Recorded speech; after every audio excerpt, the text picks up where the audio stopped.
So, may nag-comment, sabi niya, sobrang bait ko daw kasi pinatawad ko daw yung tatay ko kahit iniwan na kami ng mama ko nung baby pa ako. At kung sa kanya daw nangyari yun, hindi niya daw talaga hahanapin hanggang kamatayan. Alam niyo ba guys, to be honest, nung high school ako, doon talaga ako nagtanim ng sama ng loob sa tatay ko kasi nagalit ako sa kanya. Kasi nung elementary ako, pag may mga family days sa school namin, wala akong papa na madadala. Yung madadala ko lang is yung lola ko, tas yung lolo ko naman busy kasi nga magsasaka yung lolo ko, hindi niya maiwan-iwan. So kapag ka-family day, yung lola ko lang talagang kasama ko. Yung mama ko naman, nasa abroad nun. So namula talaga ako na lolo't lola ko yung nakakasama ko or bumubuhay sa akin. So nung nagkaedad na ako, tinatanong ko sarili ko, bakit parang may kulang sa akin? Bakit wala akong mama? Yung mama ko, doon meron naman ako mama, pero nasa malayo nga. Tas yung papa ko naman, hindi ko kilala. Tapos, nung high school ako, dun ko nalaman na iniwan nga pala talaga kami ng papa ko. Nung parang 1 month old pa lamang yata ako no. So ako, sa isip-isip ko, grabe napaka-irresponsableng papa, hindi man lang kami pinanindigan ni mama, ganun. Kasi ang kwento sa akin ng mama ko dati, kaya daw naghiwalay sila kasi babaero yung papa ko, ganun, iniwan kami, maraming babae. Yun yung kwento sa akin ng mama ko. So ako talagang sobrang nagalit ako sa papa ko. Like, nagtampo ko, nagalit ako. Parang sinumpa ko siya, ganun. Tapos yun na, nung nag-aaral ako, nakapagtapos ako ng high school, parang feeling ko, sabi ko, parang may kulang talaga sa akin. Parang hindi buo yung pagkatao ko. Kasi nga hindi ko talaga kilala yung papa ko. Hindi ko man lang nakita. Baka malay mo, nagkasalubong na kami, kaso hindi ko lang siya kilala or hindi ko lang talaga mamukhaan kasi nga, hindi ko talaga siya nakita at all. So, ayun na nga, nakapag-decide ako na lumuwas ng Zamboanga City. So, I am from Zamboanga, Sibugay. Medyo malayo talaga Zamboanga City. So, 5 hours yung binyahe ko. Pumunta ako ng Zamboanga City para lang hanapin yung papa ko. So, talagang hinanap ko siya, lahat ng mga makakasalamuha ko, tinatanong ko kung kilala niya ba yung papa ko.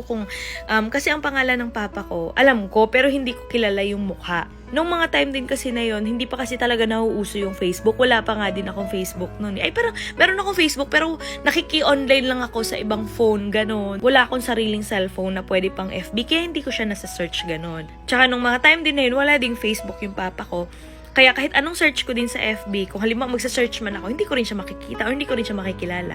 Eh di, ayun na nga. So, yung uncle ko kasi sa Zamboanga, tricycle driver siya. And may nakapagsabi kasi sa akin, tita ko, si Tita Aret, yung kasama ko ngayon, siya yung nakapagsabi sa akin ng exact address ng papa ko. So, yun, dahil wala nga akong kapera-pera, wala akong trabaho noon, nakiusap lang ako dun sa tito ko na tito, baka pwede mo akong dalhin dito sa lugar na to kasi sabi ni Tita Aret, andito daw yung papa ko, baka chance ko na to na makilala at makita siya. So, eto namang tito ko na mabait, sinawahan niya talaga ako. So, habang papunta kami dun sa lugar na yon, kinakabahan ako, di ko alam kung ano yung mararamdaman ko, kung ano yung gagawin ko, kung yayakapin ko ba siya or magagalit ba ako, ganun. Basta ang nasa isip ko lang nun, gusto ko siya makita, ganun. Tapos, nung nasa lugar na kami ng papa ko, may pinagtanungan ako. So, kilala ba nila yung taong ito? Tapos, nagpakilala din ako, ganyan. Nagulat ako, yung pinagtanungan ko, kaibigan pala ng mama ko, as in best friend niya nung nandun pa sila nakatira sa lugar na yon. So, I was shocked. Sabi ko, hala, grabe.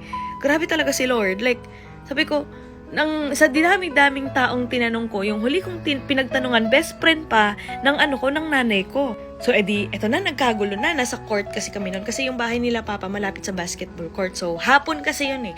So, pinagkaguluhan na ako na, eto, anak ako ni Maribeth, ganyan-ganyan. Sakto naman, yung kapatid ko, naglalaro dun sa labas. Edi, tinawag nung kaibigan ni mama yung kapatid ko. Sabi niya, Paye, ali ka dito, ganyan-ganyan, ali ka dito. Kapatid mo, sabing ganon.